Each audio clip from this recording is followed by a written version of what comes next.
Hello all, मैं doctor Richa Agarwal, आपकी audiologist, speech language pathologist and counsellor.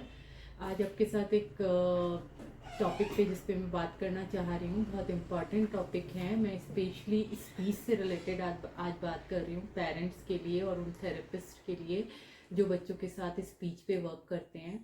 तो सबसे पहली चीज़ जो मैं आज एक इम्पॉर्टेंट चीज़ आपसे शेयर करना चाह रही हूँ कि आप जब भी स्पीच पे वर्क करें तो बच्चों के साथ एक एज लेवल के बाद हमें उनके साथ थेरेपी कार्ड्स को ज़रूर यूज़ करना है। कि थेरेपी कार्ड्स की बहुत ज़्यादा इम्पॉर्टेंस है स्पीच पे वर्क करते समय। वो थेरेपी कार्ड्स क्या वर्क करते हैं यही मैं आपको बताना चाह रही हूँ। बेसिकली क्या है, हम बच्चे को कई बार टॉयस से कराते हैं, बहुत सारे मटेरियल्स होते हैं, अलग अलग पेरेंट्स की, अलग अलग थेरेपिस्ट की अपनी अपनी इंटरेस्ट होता है कि वो किस चीज़ से या बच्चे के इंटरेस्ट के अकॉर्डिंग चीज़ें कराते हैं।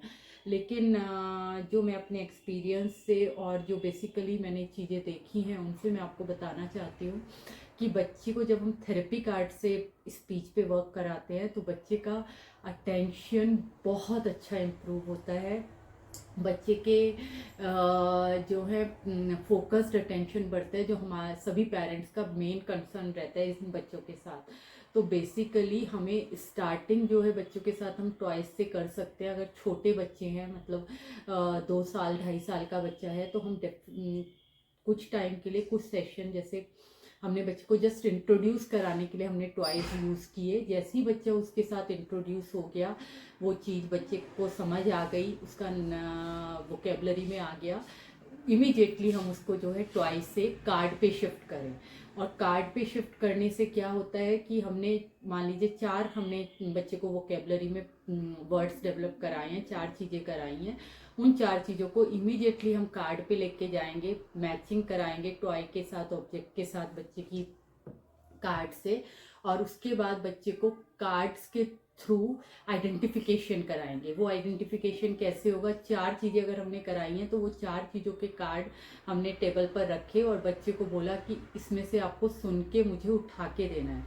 बच्चे को सुन के उस पर्टिकुलर चीज़ को जो आपने नेम किया है उसको उठा के आपको देना है। तो इसमें क्या है, बच्चे का अटेंशन, एक तो विजुअल अटेंशन बहुत अच्छा होता है, फोकस्ड होता है अटेंशन, ऑडिटरी अटेंशन बढ़ता है, बच्चा कमांड को फॉलो करना सीखता है, बच्चे का आई हैंड कोऑर्डिनेशन बढ़ता है। तो थेरेपी कार्ड्स की बहुत रेलेवेंस है स्पीच थेरेपी में।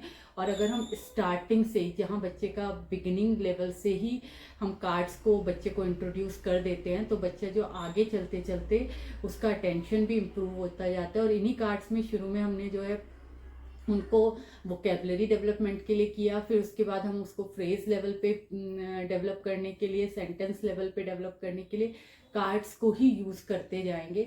तो आप देखेंगे कि बच्चे का जो अटेंशन है, बच्चे का जो ऑडिटरी अटेंशन है, कमांड फॉलोइंग है, वो बहुत अच्छे से इम्प्रूव होती है। तो मैं सभी पेरेंट्स को यही सजेस्ट करना चाहूँगी कि थेरेपी में आप अपने बच्चे को, जब भी आपको स्पीच पे वर्क करना है तो आप बच्चे के सबसे पहले जो है उसके कार्ड्स मेक करें।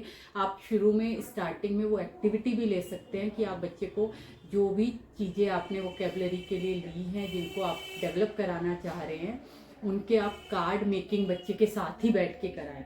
आपने एक सेशन में बच्चे को कार्ड मेक कराए 4 ऑब्जेक्ट के, उन 4 जो ऑब्जेक्ट के बारे में उसे इंट्रोड्यूस किया। अगले 2-3 सेशन आपने उस बच्चे को कार्ड के साथ आइडेंटिफिकेशन पे वर्क किया। फिर आपने न्यू 2 कार्ड्स 4 कार्ड्स उसको इंट्रोड्यूस कराए, बनवाए, एक्टिविटी कराई, और उसके बाद फिर उनको उसमें इंक्लूड किया। तो इस तरीके से अगर आप लेके बच्चे को चलेंगे तो डेफिनेटली बच्चा जो है बहुत अच्छा लैंग्वेज को भी डेवलप करेगा और साथ साथ उसका